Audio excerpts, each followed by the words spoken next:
नमस्कार, आप देख रहे हैं न्यूज 24 प्राइम खबर कानपुर नगर से। रोटरी अंतरराष्ट्रीय मंडल 3110 के मंडल अध्यक्ष की आह्वान शिक्षा उदय के अंतर्गत रोटरी क्लब कानपुर इलीट द्वारा स्थानीय ऊषा पॉपुलर शिक्षण संस्थान फूलमती सरस्वती एजुकेशन सेंटर में शिक्षा के महत्व पर कार्यशाला का आयोजन विद्यालय के के माध्यम से किया गया। वाचन प्रणाली से बोलते हैं, मतलब बोल के बताना।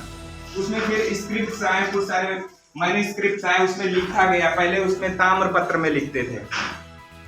उसमें होता क्या था कि उसमें एक टाइप की इंक होती थी, उससे लिखते थे। और फिर धीरे धीरे चीजें बदली। एजुकेशन थी, पहले थी, लेकिन आप लोगों ने सुना होगा पहले लड़कों को ही एजुकेशन दिलाई जाती थी उस समय पे। लेकिन ये फुटकर सत्य नहीं थे। बहुत सारे ऐसे ऐतिहासिक साक्ष्य हैं हमारे सामने जिनमें लड़कियों को भी एजुकेशन के हमें साक्ष्य मिले हुए हैं। लेकिन उसके बाद धीरे धीरे जब सरकार वो हमारे देश में चेंज हुआ, मुगलों का शासन आया, उसमें एजुकेशन प्रणाली में चेंज हुआ। फिर उसके बाद अंग्रेज आए। सबसे ज्यादा चेंज तब आया जब हम मॉडर्न एजुकेशन में घुसे।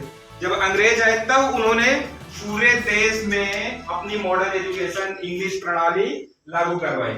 फिर उसके बाद लड़कियों को स्कूल जाने का कुछ अधिकार मिले सबसे ज्यादा। उसके बाद धीरे धीरे क्या हुआ, जब हमारे संविधान में सबको बराबर का, यहाँ से लड़कियों के उत्थान की शुरुआत होती है। कहाँ से?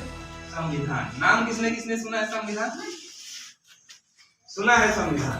बताओ क्या है संविधान? कोई एक बच्चा जो है विद्यालयों में एडमिशन कराता है, प्रवेश कराता है, तो शुरू जन्म से लेकर के और आखिरी सांस तक उनको गुरु मिलते रहते हैं और शिक्षा प्राप्त होती रहती है। अपने आप शिक्षा प्राप्त होती है। समाज के द्वारा हमें शिक्षा प्राप्त होती है, माता पिता के द्वारा, विद्यालयों के द्वारा, अपने पूर्वजों के द्वारा। हमारे बड़े लोग हैं, महान लोग हैं, विद्वान लोग हैं, तो हमें शिक्षा और